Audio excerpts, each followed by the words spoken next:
الله وبركاته. إن الحمد لله نحمده ونستعينه ونستغفره ونعوذ بالله من شرور أنفسنا وسيئات أعمالنا. من يهده الله فلا مضل له ومن يضلل فلا هادي له. وأشهد أن لا إله إلا الله وحده لا شريك له وأشهد أن محمدا عبده ورسوله. يا أيها الذين آمنوا اتقوا الله حق تقاته ولا تموتن إلا وأنتم مسلمون. يا أيها الناس اتقوا ربكم الذي خلقكم من نفس واحدة وخلق منها زوجها وبث منهما رجالا كثيرا ونساء واتقوا الله الذي تساءلون به والأرحام إن الله كان عليكم رقيبا. يا أيها الذين آمنوا اتقوا الله وقولوا قولا سديدا يصلح لكم أعمالكم ويغفر لكم ذنوبكم ومن يطع الله ورسوله فقد فاز فوزا عظيما. أما بعد فإن أصدق الحديث كتاب الله وخير الهدي هدي محمد صلى الله عليه وعلى آله وسلم وشر الأمور محدثاتها وكل محدثة بدعة وكل بدعة ضلالة وكل ضلالة في النار. Jemaah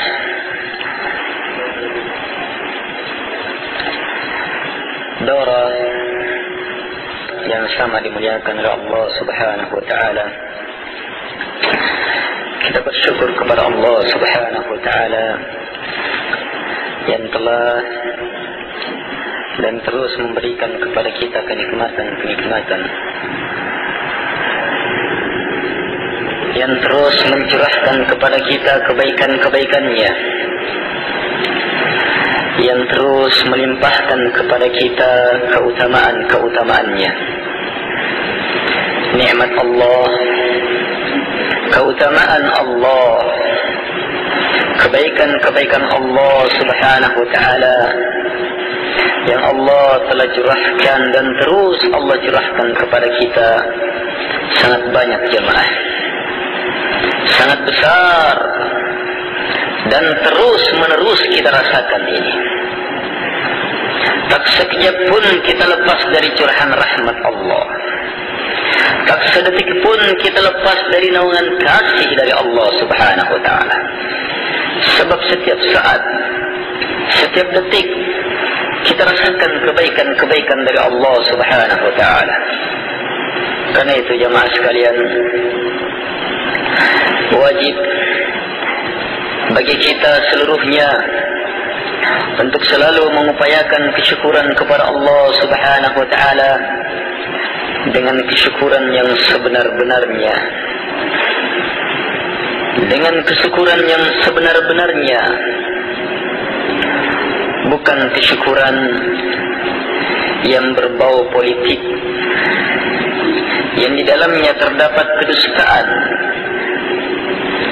kesyukuran yang hanya terwujud di mulut, adapun hati dan wujud nyata kesyukuran itu dalam kehidupan nyata kosong atau kurang. Bukan kesyukuran ini yang Allah Subhanahu wa taala perintahkan kepada kita, yang Allah Subhanahu wa taala pastikan akan balas, yang Allah Subhanahu wa taala ancam orang-orang yang meninggalkannya. Bukan kesyukuran yang seperti itu. Allah Subhanahu wa taala berfirman, "La in syakartum la azidannakum wa la in kafartum inna adabi lasyadid." Jika kalian bersyukur maka pasti saya akan tambahkan, Dan jika kalian ingkar, maka sungguh adabku sangatlah pedih. Kesyukuran yang dimaksudkan dalam ayat ini bukan sekedar ucapan terima kasih, pujian kepada Allah pemberi segala nikmat kepada kita. Tapi kesyukuran ini harus terwujud dalam segala potensi yang Allah Subhanahu wa taala berikan kepada kita. Hati, lisan, dan anggota tubuh kita seluruhnya.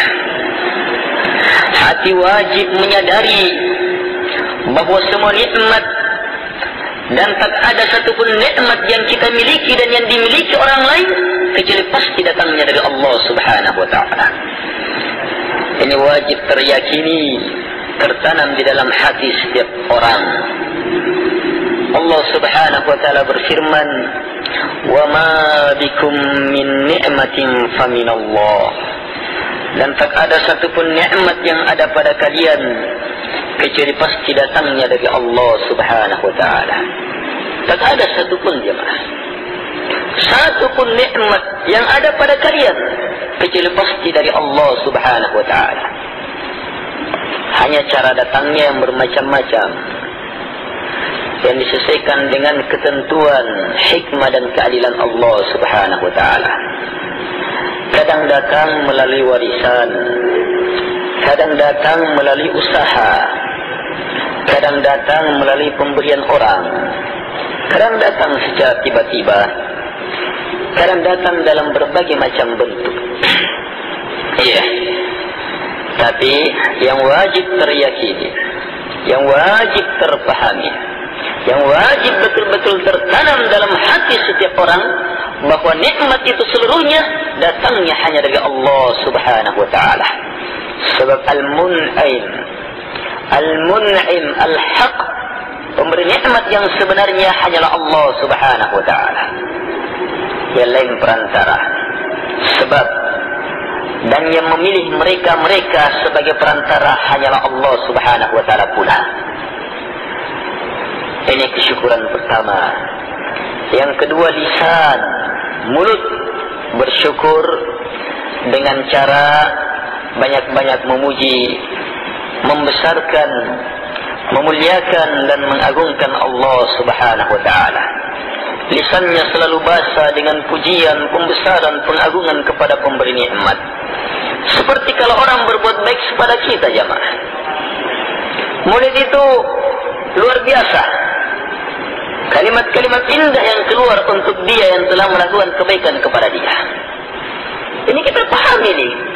Tapi mana kalimat indah untuk Allah pemberi nikmat sebenarnya? Yang tak ada satupun kenikmatan yang ada pada kita kecuali pasti hanya dari Dia, Allah Subhanahu wa taala. Mulut harus banyak memuji-muji Allah Subhanahu wa taala. Ini bentuk kesyukuran yang banyak dipahami orang. Itu pun dalam paham yang sempit. Kenapa? Sudah dalam lingkup yang kecil, sempit lagi caranya memahami. Sebab banyak-banyak pahamnya ketika disuruh bersyukur, Alhamdulillah. Ya, syukuri Alhamdulillah. Memuji Allah, itu pun masih dalam batas pujian Alhamdulillah saja. Padahal memuji Allah bukan hanya Alhamdulillah. Lisan basah dengan pujian, pembesaran, pengagungan, pemuliaan kepada Allah Subhanahu wa taala dalam berbagai macam bentuknya. Bacaan Quran, pujian Allah kepada Allah. Zikir, pujian kepada Allah Subhanahu wa taala. Menyebut-nyebut nama-nama Allah, sifat-sifat Allah. Ini seluruhnya zikrullah. Ini pekerjaan lisan dalam bersyukur. Pekerjaan yang kedua dalam lisan disebutkan dalam Al-Quran, wa amma bi ni'mati rabbika fahaddith. Adapun terhadap nikmat Rabb kamu, fahaddith, maka sampaikan. Haddith, sampaikan nikmat Rabb kamu. Ini jemaah, lisan wajib menyatakan, ya, wajib menyampaikan bahawa nikmat itu datangnya dari Allah Subhanahu wa taala. bukan datangnya dari usaha kita. Jangan sandarkan nikmat kepada sebab usaha atau apa saja yang menjadi sebab kita mendapatkan nikmat. Itu seluruhnya sebab. Nikmat disandarkan kepada pemberi nikmat yang sebenarnya, yaitu Allah Subhanahu wa ta'ala. Hati-hati seperti Qarun yang ketika diajak mensyukuri nikmat-nikmat Allah Subhanahu wa ta'ala, untuk beriman kepada Allah Subhanahu wa ta'ala, ucapan si laknat ini, innama utituhu ala ilmin indi, saya diberi ini tidak lain karena ilmu yang saya miliki. Sandarkan apa yang dia dapatkan kepada kemampuan dia. Ini ucapan orang-orang yang kafir terhadap nikmat Allah, orang-orang yang ingkar terhadap nikmat Allah Subhanahu wa ta'ala, menyandarkan nikmat kepada kemampuannya, kepada ilmunya, kepada usahanya. Adapun hamba Allah yang bersyukur, nikmat itu disandarkan kepada pemberi nikmat yang sebenarnya, Allah Subhanahu wa ta'ala. Kesyukuran yang ketiga yang menjadi pokok dalam kesyukuran dan sekaligus puncak dari kesyukuran itu, memanfaatkan seluruh nikmat untuk betul-betul mengabdi kepada pemberi nikmat. Memanfaatkan seluruh nikmat untuk betul-betul memperhambakan diri kepada pemberi nikmat, yaitu Allah Subhanahu wa ta'ala. Gunakan nikmat Allah, jamaah sekalian, untuk semakin mengabdi kepada Allah, untuk semakin memperhambakan diri kepada Allah Subhanahu wa ta'ala. Semuanya, nikmat apa saja, jangan sekali-sekali terpakai untuk di luar jalur pengabdian kepada Allah Subhanahu wa ta'ala. Sebab kita setiap saat mendapatkan nikmat, dan nikmat wajib disyukuri, dan puncak kesyukuran harus memanfaatkan nikmat itu untuk pengabdian kepada Allah Subhanahu wa ta'ala. Dan sebab kita diciptakan dan tidak ada sebab kita diciptakan kecuali satu ini, untuk mengabdi dan memperhambakan diri kepada Allah Subhanahu wa ta'ala. Wa ma khalaqtul jinna wal insa illa liya'budun. Saya tidak menciptakan jin dan manusia dengan maksud apapun juga, kata Allah Subhanahu wa ta'ala, illa, kecuali satu, liya'budun, agar supaya mereka beribadah, memperhambakan diri kepada aku. Jamaah sekalian yang sama dimuliakan oleh Allah Subhanahu wa ta'ala, dari dua arah penjelasan ini nampak jelas bahwa penghambaan adalah sesuatu yang terbesar dalam hidup setiap orang. Arah pertama, arah syukur. Arah kedua, dari maksud penciptaan. Ikhwani fiddin, a'azakumullah, pahami hal ini ikhwan. Kesyukuran tadi jelas menunjukkan bahwa kita wajib melakukan penghambaan kepada Allah. Nikmat wajib disyukuri, dan kesyukuran puncaknya memanfaatkan nikmat itu untuk semakin tunduk dan memperhambakan diri kepada pemberi nikmat. Penciptaan kita tidak lepas dari nikmat Allah. Dia mempunyai target pokok dan khusus, liya'budun, agar supaya mereka jin dan manusia beribadah kepada Allah. Dari sini jelas, liulil albab, bagi orang-orang yang mempunyai fikiran bahwa dia hidup tidak akan lepas dari penghambaan kepada Allah Subhanahu wa ta'ala. Iya, ada yang bisa lepas tidak dari penghambaan kepada Allah Subhanahu wa ta'ala?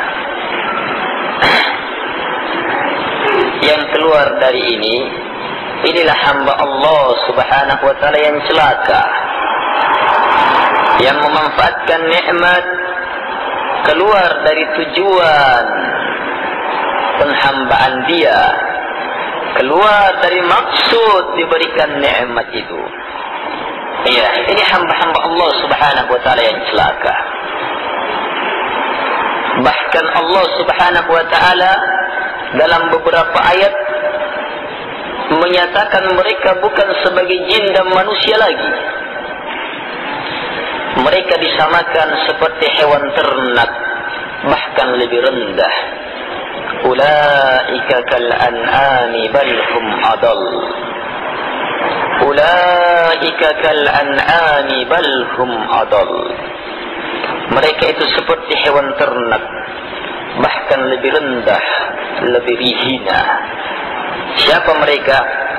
Orang-orang yang keluar dari tujuan penciptaannya, dari tujuan diadakannya di muka bumi.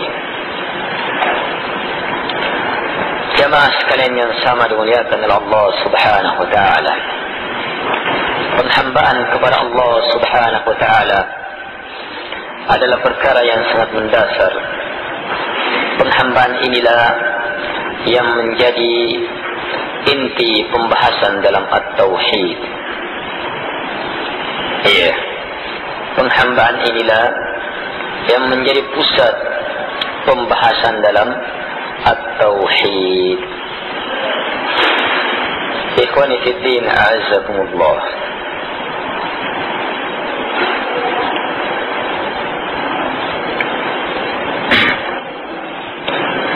At-Tauhid dalam bahasa Arab bersumber dari kata wahhada yuwahhidu tauhida. Wahhada yuwahhidu tauhida. Jadi dia masdar dalam bahasa Arab, masdar. Ada dari sekolah agama ya? Siapa yang dari sekolah agama? Dari iman atau dari pesantren sebelumnya?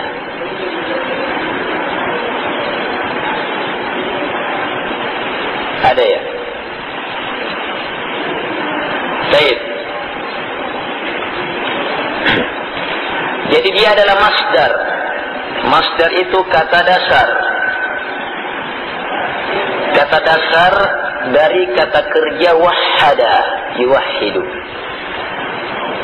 Muncul tauhidah. Bahasa Arab itu hebat. Kita bisa memahami makna kata itu dengan cara melihat bagaimana proses perubahan dia, kemana asal kata itu. Sekarang tauhid asalnya dari wahhada yuwahhidu. Maknanya wahhada yuwahhidu, ja'alus syai'i wahida, menjadikan sesuatu itu satu. Menjadikan sesuatu satu. Dipersingkat dalam bahasa Indonesia dengan kata mengesahkan. Iya, menunggalkan. Orang yang mentauhidkan sesuatu artinya menunggalkan sesuatu. Iya, mengesahkan sesuatu. Ini makna tauhid menurut bahasa.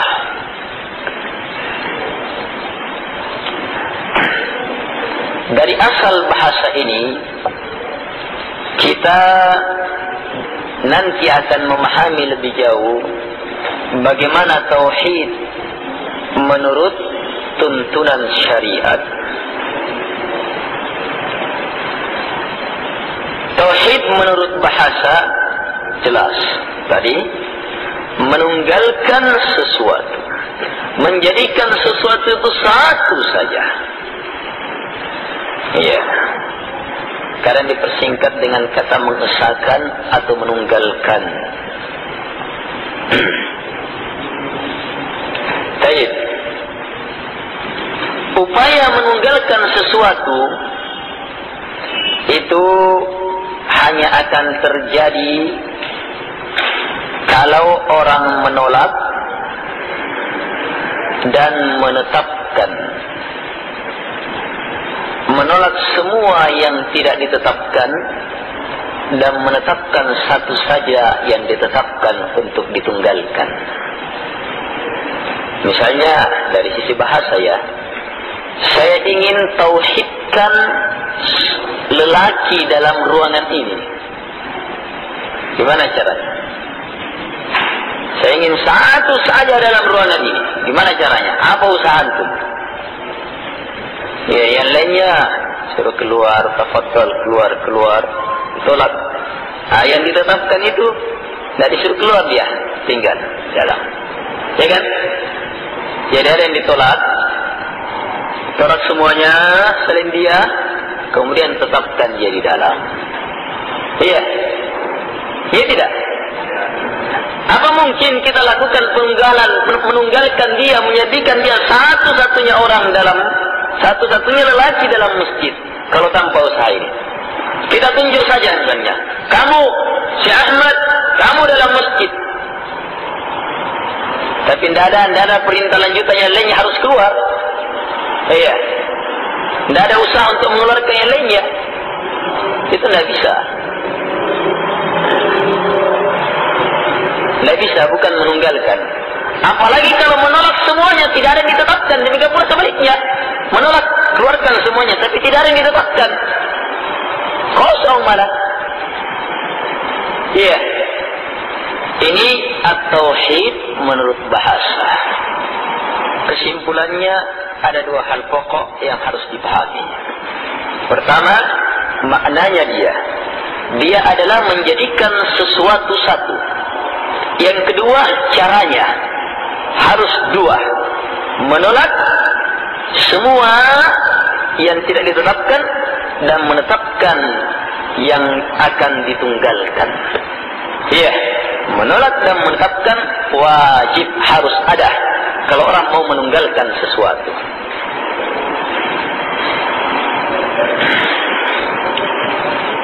Sekarang, tauhid menurut istilah syariat. At-tauhid dalam pandangan syariat adalah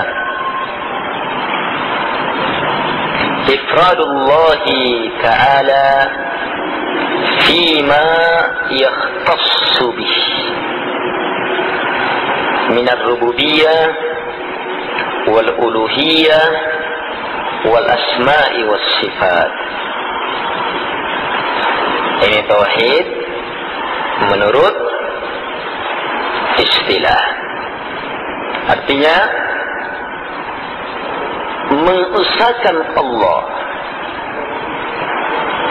menunggalkan Allah pada hal-hal yang merupakan kekhususan Allah.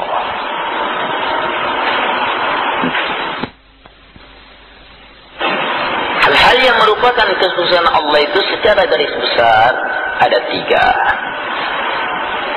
Yang pertama, ar-rububiyyah. Ar-rububiyyah. Yang kedua, al-uluhiyyah. Yang ketiga, al-asma' was sifat. Baik. Lihat definisi ini. Mengesahkan Allah subhanahu wa ta'ala pada hal-hal yang merupakan kekhususan Allah subhanahu wa ta'ala. Iya. Pada hal-hal yang merupakan kekhususan Allah subhanahu wa ta'ala. Perhatikan. Jadi yang mau diesahkan ini Allah. Iya. Dari definisi ini, yang akan kita usahakan tunggalkan adalah Allah subhanahu wa ta'ala. Iya. Inilah yang dikenal dengan kata tauhidullah, mentauhidkan Allah, mengesahkan Allah. Apa yang akan diusahakan? Pada hal-hal yang merupakan kekhususan Allah subhanahu wa ta'ala. Khusus karena Allah saja yang berhak terhadap hal itu. Iya. Tidak ada yang berhak mendapatkan hal itu kecuali hanya Dia, Allah subhanahu wa ta'ala. Jelas ya ikhwan? Hal yang khusus ini secara garis besar 3 itu tadi. Pertama perkara rububiyah. Yang kedua perkara al-uluhiyah. Yang ketiga perkara al-asma was sifat. Ini 3 hal ini kita akan urai lebih jauh lagi. Iya. Ar-rububiyah. Hanya sebelum penguraian lebih jauh, sampai sini paham kan? Iya. Udah kan? Iya. Baik. Kemudahan dan kesuksesan dalam belajar kalau orang memanfaatkan segala potensi ilmu yang Allah subhanahu wa ta'ala berikan. Pandangan, pendengaran, dan hatinya hidup. Hati hidup. Niatnya ikhlas. Bukan karena keterpaksaan dan bukan karena ini dan itu, tapi semata-mata karena Allah subhanahu wa ta'ala. Iya. Baik. Ini 3 potensi dalam belajar ini mempunyai pembahasan tersendiri. Hanya saya paparkan secara singkat saja. Tolong hidupkan seluruhnya agar supaya kita bisa mengambil yang hak dan bisa menolak yang batil kalau memang nampak kebatilan itu. Baik. Tauhid pada 3 hal ini. Yang pertama ar-rububiyah. Kata ar-rububiyah bersumber dari kata ar-rabb. Rabb. Tahu artinya Rabb? Alhamdulillahi Rabbil Alamin. Apa artinya Rabb? Nah, itu Rabb itu. Kalau tidak tahu artinya Rabb berarti tidak tahu Alhamdulillah artinya. Iya, tidak tahu maknanya Alhamdulillah. Ayat pertama atau ayat kedua menurut pendapat sebahagian ulama. Baik. Rabb biasa kita dengar dalam terjemahan Tuhan. Iya. Tapi dalam bahasa Arab sebenarnya kata Rabb itu maknanya berkisar pada 3 makna yang besar. Al-Khaliq, Al-Mudabbir, Al-Malik. Iya. Ini kata Rabb. Pencipta, Al-Khaliq, Al-Malik, penguasa, Al-Mudabbir, pengatur. Iya.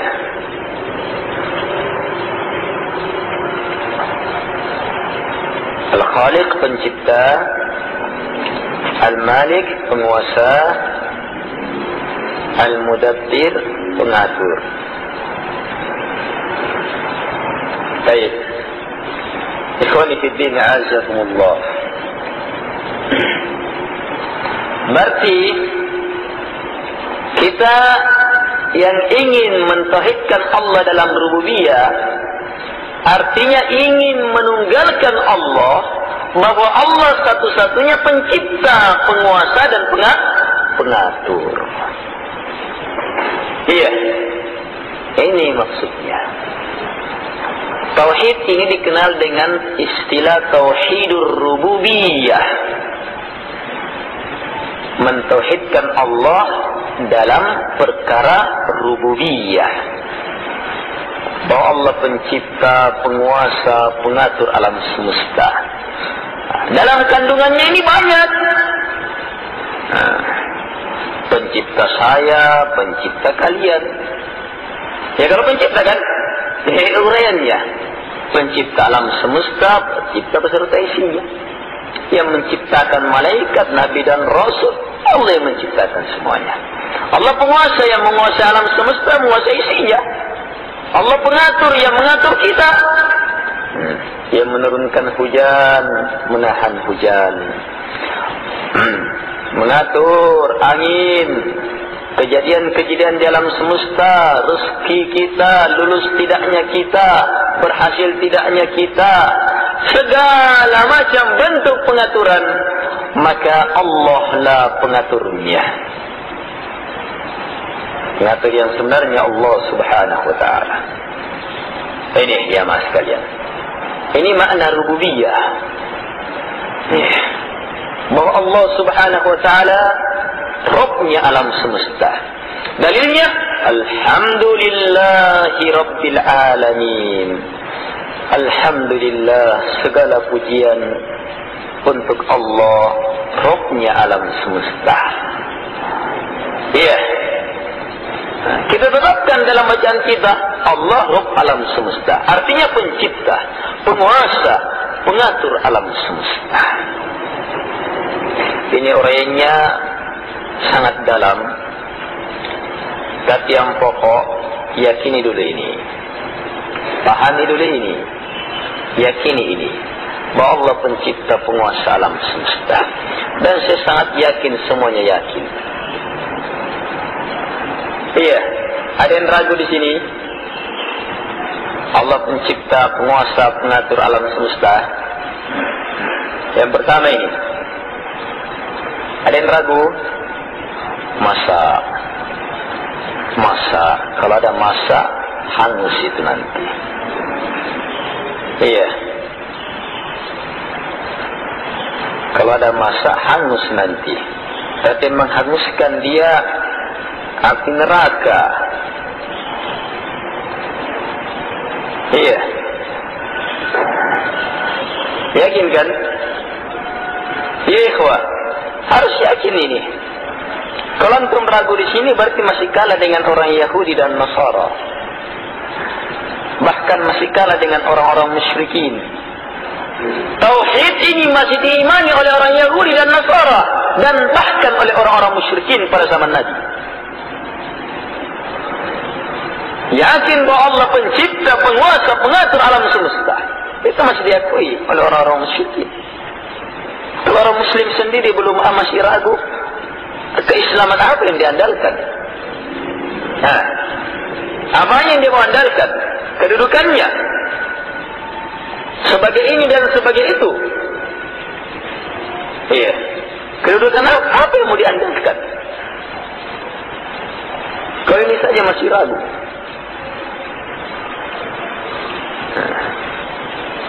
Ini harus yakin, seyakin-yakinnya.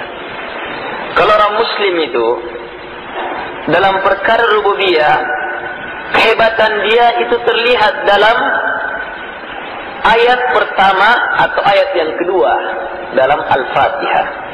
Karena ada yang mengatakan Alhamdulillahirabbil alamin ayat pertama, ada yang mengatakan Alhamdulillahirabbil alamin adalah ayat yang kedua. Baik, kita lepas dari perselisihan ini.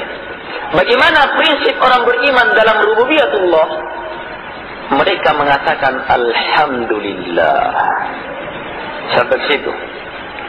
Alhamdulillah. Alhamdulillah Rabbil Alamin. Alhamdulillah, segala pujian. Ini dulu dipahami. Tapi bukan makna sepenuhnya ini Alhamdulillah. Alhamdulillah yang dipahami dulu sementara, segala pujian lillahi, hanya untuk Allah Rabbil Alamin, Rabbnya alam semesta. Artinya ucapan kita ini Alhamdulillah itu didasari karena keyakinan kita bahwa Allah adalah Rabbnya alam semesta. Sekarang sampai di situ kita. Sampai tidak kita di situ. Keyakinan kita bahwa Allah pencipta, penguasa, pengatur alam semesta. Dalam berbagai macam bentuk penciptaan, penguasaan dan pengaturannya. Sampai ke dalam bentuk pujian kepada pencipta itu. Atau hanya sekedar paham. Iya. Kalau masih dalam sekedar paham, rendah. Manusia seperti ini, manusia yang tidak berarti. Apapun kedudukannya dan pangkatnya. Dalam kampus atau di luar kampus. Sebab ternyata orang musyrikin masih lebih baik dari dia. Wala in sa'altahum man khalaqas samawati wal ard la yaqulunna Allah. Pertanyaan ini kepada orang musyrikin. Jika kamu tanya mereka, orang-orang musyrikin, siapakah menciptakan langit-langit dan bumi? Mereka mengatakan pasti. Kata Allah, pasti, pasti, pasti. Mereka akan mengatakan Allah. Ini. Iya. Mantap mereka. Yakin juga Allah pencipta, penguasa alam semesta. Nah, sekarang bagaimana seorang muslim? Keyakinannya mereka lebih besar, lebih mantap. Mereka beriman kepada Allah, mentauhidkan Allah ketiga-tiganya, bukan hanya dalam perkara rububiyah. Itu pun dalam perkara rububiyah, mereka sampai dalam batas memuji, membesarkan, memuliakan, mengagungkan Allah Subhanahu wa taala dengan setinggi-tingginya yang tidak mungkin sampai siapapun juga dalam jenjang itu. Kenapa? Karena dia sadar betul bahwa Allah pencipta, penguasa dan pengatur alam semesta. Dasar pikiran mereka, alhamdulillah, kita diciptakan oleh Allah Subhanahu wa taala dalam sebaik-baik bentuk. Kita yakin Allah pencipta saya. Saya syukuri betul karena Allah pencipta saya. Allah ciptakan saya dalam sebaik-baik bentuk. Allah yang mengatur alam semesta. Alhamdulillah, saya syukuri betul. Alam ini luar biasa, indahnya, nikmatnya luar biasa. Sampai ke dalam pujian kepada Allah Subhanahu wa taala. Iya, pengaturan Allah masuk di dalamnya, pemberian nikmat. Dan alhamdulillah, saya termasuk hamba Allah yang mendapatkan pengaturan yang sebaik-baik pengaturan, penciptaan yang sebaik-baik penciptaan, mendapatkan nikmat yang sebaik-baik nikmat. Syukuri jamaah. Lahir dalam bentuk pujian. Keyakinannya dia bahwa Allah pencipta, penguasa alam semesta, melahirkan kemantapan. Ya, bahwa Allah saja betul-betul, bahwa Allah betul-betul mulia, mulia dengan semulia-mulianya. Ini dulu. Harus mantap di sini, ikhwah. Ya. Jadi prinsip kita dalam rububiyah tidak lepas dari kata alhamdulillahi rabbil alamin. Iya. Kasih ikhwan. Nah, jadi keyakinan kita bahwa Allah pencipta, penguasa alam semesta harus melahirkan apa? Prinsip alhamd. Itu kita ucapkan. Nah, sekarang saya mau ungkap sedikit kandungan alhamd itu sebenarnya. Alhamdu dari kata hamdun. Hamdun ini adalah pujian kepada sesuatu yang didasari karena cintanya kepada sesuatu itu. Karena dia membesarkan, mengagungkan, memuliakan sesuatu itu. Iya. Ini dia hamdun. Dan hamdun di sini bermakna umum, tanpa terbatas. Karena alhamdu pakai al. Al di situ yang di depannya itu namanya al-istighraqiyah, al-jinsiyah. Iya. Yang maknanya menenggelamkan segala jenis kata yang masuk padanya, yang dia masuk padanya. Itu hamdu. Sehingga makna alhamdu segala pujian. Makanya kalau ditanya dari mana ada segala ini? Sementara ini bentuk tunggal ini. Hamdun ini kata tunggal ini. Kenapa artinya ada segala? Iya. Karena ada al. Segala hamdun. Sampai batas yang tak terbatas. Bahkan salah kalau kita katakan sampai batas. Sampai dalam sesuatu yang tak terbatas. Hamdun. Hamdun itu sekali lagi pujian. Jadi kandungan alhamdulillah, segala hamdun. Bagaimana hamdun itu? Pujian yang didasari karena cinta membesarkan, mengagungkan yang dipuji. Kalau al-madh, madh, mim dal ha, ini pujian juga dalam bahasa Arab. Tapi itu sekedar pujian tanpa dasar kecintaan, pembesaran, pengagungan yang dipuji. Misalnya saya katakan, oh si Ani itu pintar itu. Iya. Iya kan? Si Ani itu pintar. Itu beda. Ketika beda dengan perkataan orang beriman ketika mengatakan